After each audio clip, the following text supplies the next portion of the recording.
भोपाल से प्रस्तुत हैं प्रादेशिक समाचार। नमस्कार, समाचारों के साथ मैं जितेंद्र रघुवंशी। पहले मुख्य समाचार। राष्ट्रपति द्रौपदी मुर्मू ने कहा है कि भारत ने दुनिया को दिखाया है कि तकनीक और परंपराएं साथ साथ चल सकती हैं। सरकार ने सभी बैंकों को ऋण वसूली के मुद्दे पर संवेदनशीलता और मानवीय भावना का ध्यान रखने के दिए निर्देश। कर्मचारी भविष्य निधि योजना के तहत जमा राशि पर ब्याज दर में हुई बढ़ोतरी और भोपाल में की जाएगी राष्ट्रीय मीडिया संग्रहालय की स्थापना। अब समाचार विस्तार से। राष्ट्रपति द्रौपदी मुर्मू ने कहा है कि भारत ने दुनिया को दिखाया है कि तकनीक और परंपराएं साथ साथ चल सकती हैं। नई दिल्ली में भारतीय वन सेवा के परिवीक्षाधीन अधिकारियों और भारतीय रक्षा संपदा सेवा के प्रशिक्षु अधिकारियों को संबोधित करते हुए उन्होंने कहा कि भारत ने अपनी सांस्कृतिक समृद्धि के साथ साथ तकनीकी प्रगति के प्रति भी दुनिया का ध्यान आकर्षित किया है। राष्ट्रपति ने कहा है कि प्रौद्योगिकी सुशासन के लिए एक प्रभावी माध्यम है, इसलिए उन्हें क्षेत्र विशेष की विशेषज्ञता के साथ साथ अपने तकनीकी कौशल को भी अद्यतन करते रहना चाहिए। राष्ट्रपति द्रौपदी मुर्मू ने कहा कि छावनियों के प्रभावी प्रशासन और रक्षा भूमि के प्रबंधन के लिए प्रौद्योगिकी का अधिकतम उपयोग किया जाना चाहिए। वित्त मंत्री निर्मला सीतारमण ने कहा है कि सरकार ने सभी बैंकों को निर्देश दिया है कि वे ऋण पुनर्भुगतान के मुद्दे को संवेदनशीलता और मानवीय भावना के साथ निपटाएं। लोकसभा में प्रश्नकाल के दौरान एक पूरक प्रश्न के जवाब में उन्होंने कहा कि उनकी जानकारी में आया है कि कुछ निजी और सार्वजनिक क्षेत्र के बैंक ऋण पुनर्भुगतान के मामले में कड़ी कार्यवाही कर रहे हैं। वित्त मंत्री ने कहा है कि रिजर्व बैंक की सलाह से ऐसे मामलों को मानवीय आधार पर निपटाने के बारे में बैंक को निर्देश जारी कर दिए गए हैं।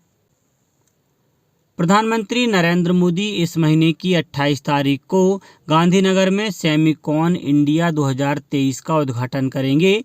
मुख्यमंत्री भूपेंद्र पटेल भी इसी संदर्भ में आम लोगों के लिए एक विशेष प्रदर्शनी का उद्घाटन करेंगे। इस प्रदर्शनी में सेमीकंडक्टर की विनिर्माण प्रक्रिया और इस क्षेत्र में हुई प्रगति को लेकर जानकारी दी जाएगी। यह प्रदर्शनी इस महीने की 30 तारीख तक जारी रहेगी।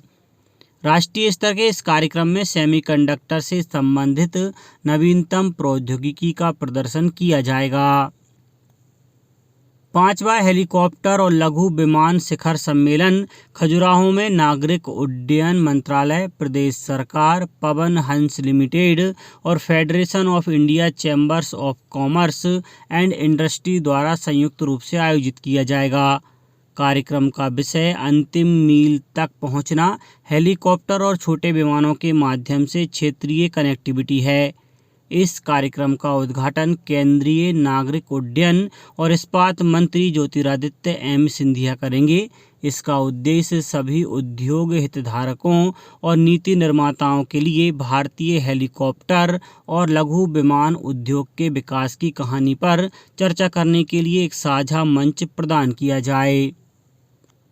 नई राष्ट्रीय शिक्षा नीति के 3 वर्ष पूर्ण होने के अवसर पर भोपाल में मौलाना अबुल कलाम आज़ाद राष्ट्रीय प्रौद्योगिकी संस्थान में केंद्र सरकार के विभिन्न संस्थानों ने मिलकर एक संयुक्त प्रेस वार्ता को संबोधित किया।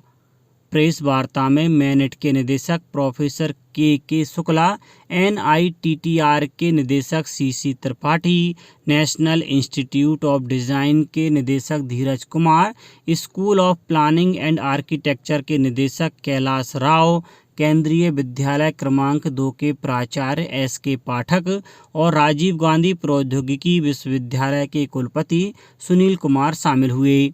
संयुक्त प्रेस वार्ता में बताया गया कि किस तरह उनके संस्थानों में राष्ट्रीय शिक्षा नीति 2020 का क्रियान्वयन किया जा रहा है।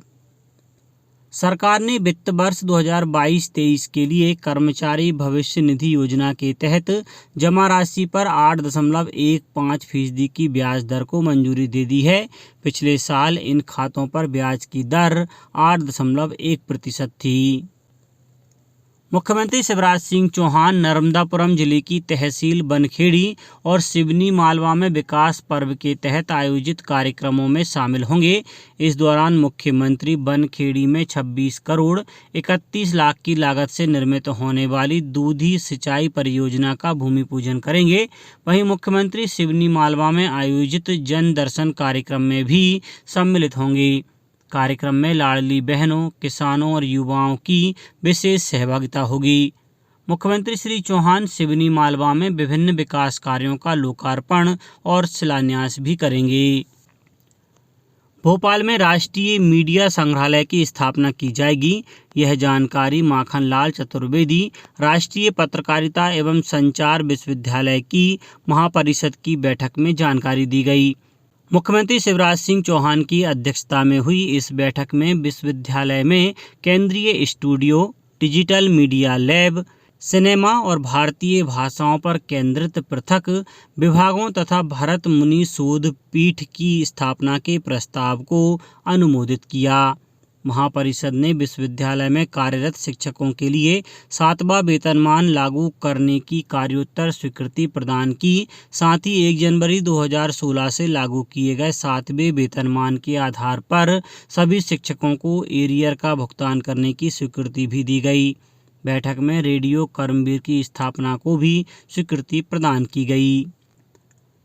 संत रविदास का समरसता संदेश जन जन तक पहुंचाने के लिए राज्य सरकार सागर के बड़तुमा में 100 करोड़ की लागत से संत रविदास का मंदिर निर्माण कर रही है। इस अवसर पर जन अभियान परिषद द्वारा प्रदेश के 5 स्थानों से संत रविदास मंदिर निर्माण यात्राएं निकालेगी। यह यात्राएं 12 अगस्त को सागर पहुंचेंगी, जहां प्रधानमंत्री नरेंद्र मोदी की उपस्थिति में संत रविदास मंदिर निर्माण का शिलान्यास कार्यक्रम होगा।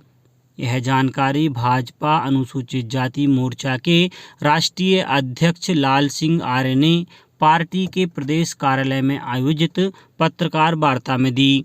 उन्होंने बताया कि यात्राएं 18 दिनों तक प्रदेश के 46 जिलों में भ्रमण करेंगी। पिछले वर्ष की तुलना में इस वर्ष खरीफ फसलों के अंतर्गत चावल और मोटे अनाज का बुआई का रकबा बढ़ गया है।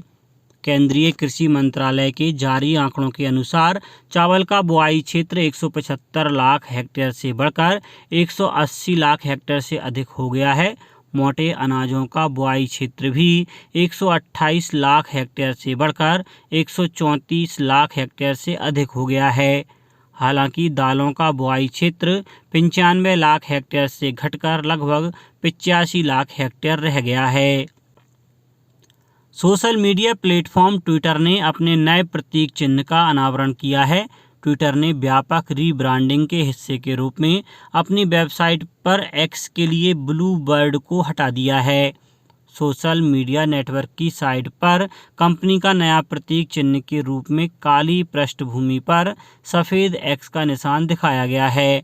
ट्विटर के मालिक एलॉन मस्क और मुख्य कार्यकारी अधिकारी लिंडा याकारिनो ने सोशल मीडिया नेटवर्क के लिए नए प्रतीक चिन्ह का अनावरण किया। अब कुछ समाचार संक्षेप में। कटनी में 163वां आयकर दिवस मनाया गया।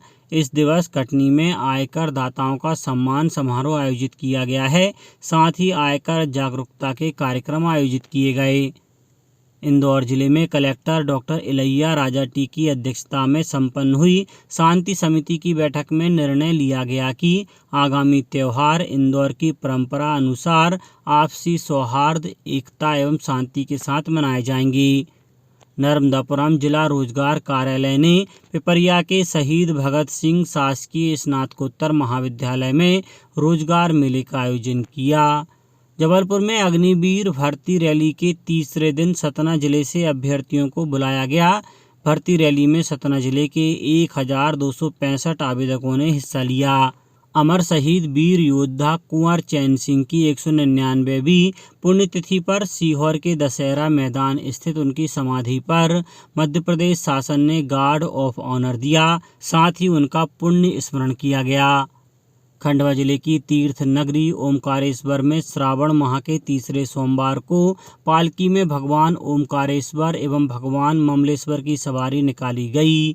छिंदवाड़ा में किशोर न्याय बालकों की देखरेख संरक्षण अधिनियम 2015 के प्रचार प्रसार और स्कूल में अध्ययनरत छात्र छात्राओं के संरक्षण के प्रति जागरूकता लाने के लिए स्थानीय विद्या निकेतन स्कूल में जानकारी प्रदान की गई। और देवास में शंकरगढ़ पहाड़ी पर वन विभाग एवं जिला विधिक सेवा प्राधिकरण द्वारा वन हरियाली महोत्सव मनाया गया। अंत में मुख्य समाचार एक बार फिर। राष्ट्रपति द्रौपदी मुर्मू ने कहा है कि भारत ने दुनिया को दिखाया है कि तकनीक और परंपराएं साथ साथ चल सकती हैं। सरकार ने सभी बैंकों को ऋण वसूली के मुद्दे पर संवेदनशीलता और मानवीय भावना का ध्यान रखने के दिए निर्देश। कर्मचारी भविष्य निधि योजना के तहत जमा राशि पर ब्याज दर में हुई बढ़ोतरी। और भोपाल में की जाएगी राष्ट्रीय मीडिया संग्रहालय की स्थापना। इस बुलेटिन में इतना ही। घर पर रहिए, सुरक्षित रहिए और सुनते रहिए प्रादेशिक समाचार। नमस्कार।